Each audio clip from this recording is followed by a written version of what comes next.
Robin Stegman, and for this presentation, I chose the elementary school level and the video Growing from Peer Feedback.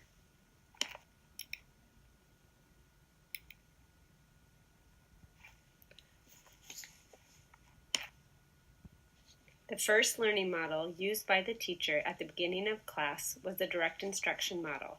The teacher gave clear instructions on how to give peer feedback in a positive way to the students. The teacher then provided examples of her expectations.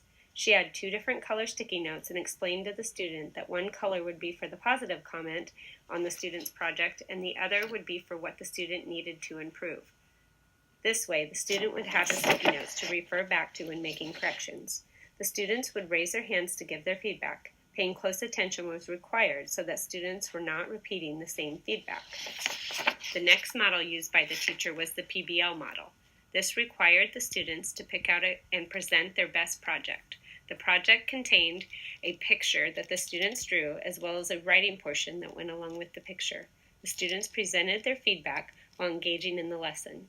They had to use critical thinking by suggesting different ways for the student to improve their work.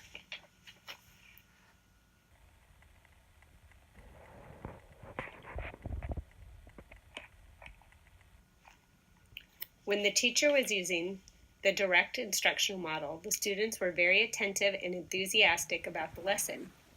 During the PBL model of instruction, the students were excited to participate and were very engaged in the lesson.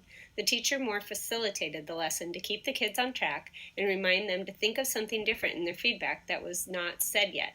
She was also there to let a student know that it was okay if the student did not agree with certain feedback given to him by the students.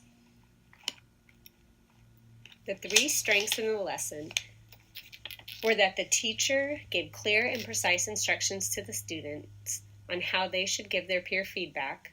The way the lesson was created was to help the students learn how to have a growth mindset. Engaging with their peers and learning how to take a critique, the teacher accomplished this by first allowing the students to give a positive comment before telling the student what they needed to improve.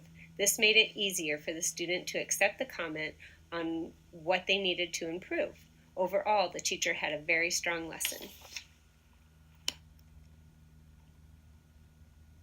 I feel that there were no changes in this lesson for the following reasons.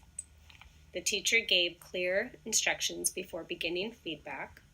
The students were clear on what they were going to do as soon as the lesson started.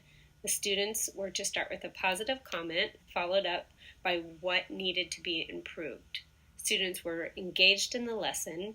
They were excited to participate. Students learned how to take constructive feedback, and the teacher was able to teach the students how to have a growth mindset.